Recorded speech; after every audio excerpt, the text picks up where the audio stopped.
Bonjour, c'est Anne. J'espère que vous et vos proches vous portez toujours bien. On commence tout doucement à parler du mot déconfinement, avec grande prudence, parce qu'il ne faudrait pas que ça devienne une déconfiture. Malheureusement, cette période est quand même toujours aussi incertaine et personne n'a le pouvoir de prédire l'avenir, pas même notre ami Bill Gates. On n'a pas de grande visibilité sur notre futur, on ne sait pas trop à quelle sauce on va être mangé. Donc j'ai réfléchi, ça m'arrive, et j'ai trouvé quelques idées de reconversion d'après-crise. Je trouve que c'est toujours bien d'avoir un plan B parce que comme on ne sait pas de quoi demain est fait, c'est toujours une bonne solution de ne pas se retrouver le bec dans l'eau.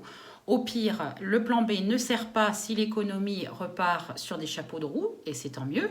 Sinon, on ne sera pas pris au dépourvu. Alors, je vous retrouve tout de suite avec 5 idées de reconversion d'après-crise.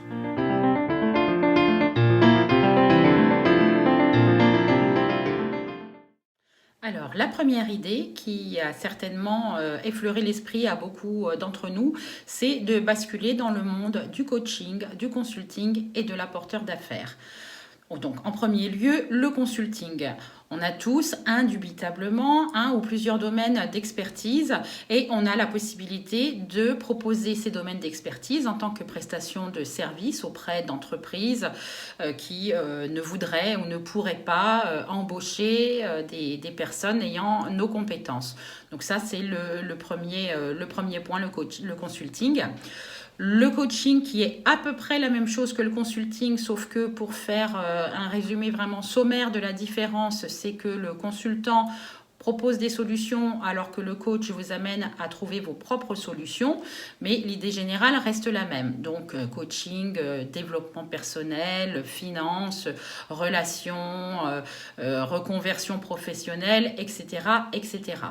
L'apporteur d'affaires, lui, de son côté, c'est le roi du réseau. Donc, ce qu'il fait, il met en relation des entreprises et des clients. En général, c'est du business to business.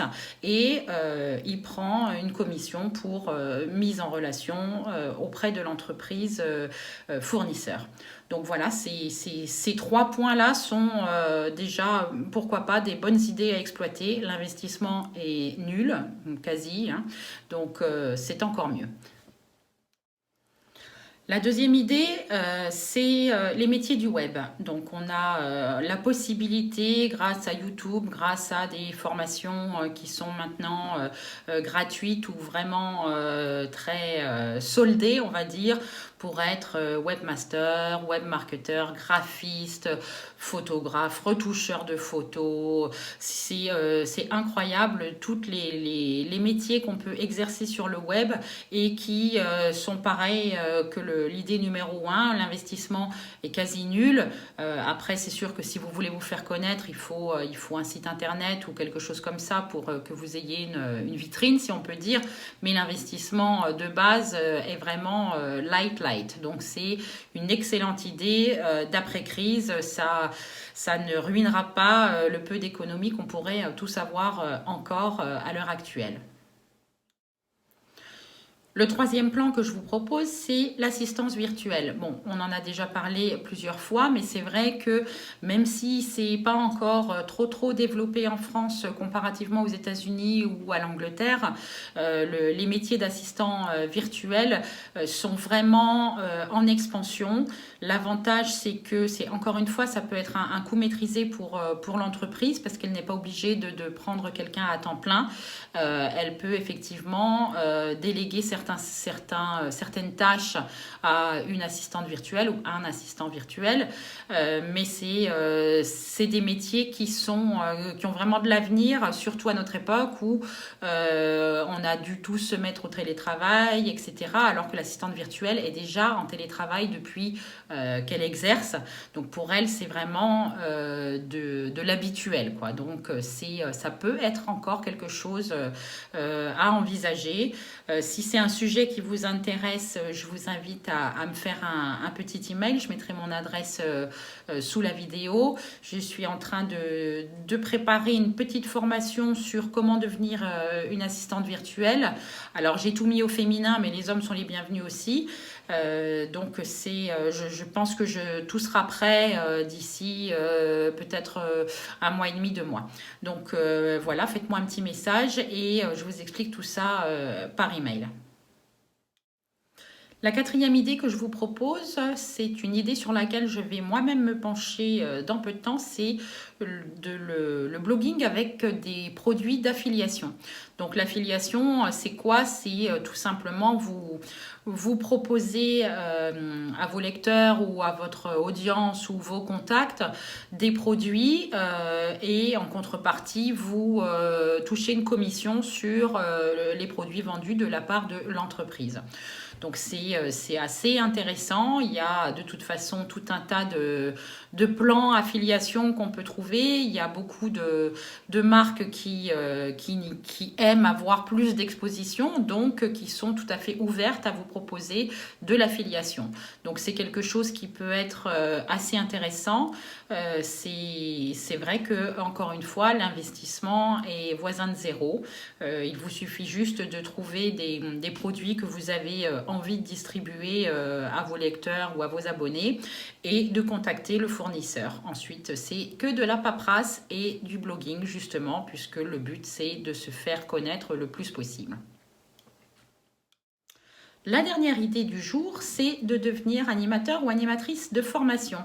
On a tous, comme je vous le disais précédemment, des domaines de compétences et on a autour de nous des tas de personnes qui peut-être souhaiteraient apprendre ce qu'on sait.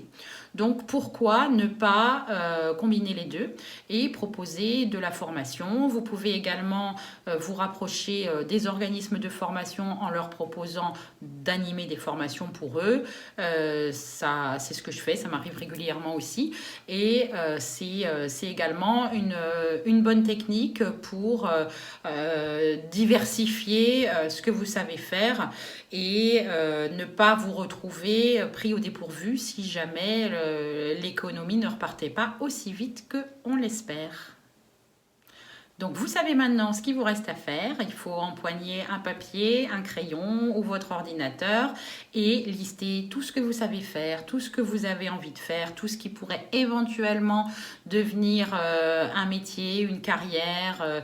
Réfléchissez à vos loisirs ou à vos passions. Est-ce que ça pourrait pas également devenir une source de revenus donc ça, la balle est dans votre camp, on va dire. Il n'y a plus qu'à réfléchir à ce que vous savez faire, ce que vous voulez faire. Et le nouveau bonus, c'est que ça va vous occuper et ça vous évitera d'être noyé dans le flot des nouvelles anxiogènes dont nous sommes abreuvés en ce moment. On ne peut pas nier qu'il se passe des choses graves, mais de là à être collé à son écran toute la journée et à regarder les mauvaises nouvelles arriver, c'est pas terrible. Donc, je vous conseille vivement de faire autre chose, d'occuper votre esprit à trouver votre plan B pour la suite. Et comme dit, même si ça ne sert pas, c'est pas grave, ça nous occupe l'esprit et ça nous permet aussi de préparer un avenir qu'on souhaiterait. Voilà. Donc moi, je vous reviens très bientôt avec une nouvelle vidéo. En attendant, comme d'habitude, prenez soin de vous et de vos proches et on se retrouve très vite. Ciao, ciao.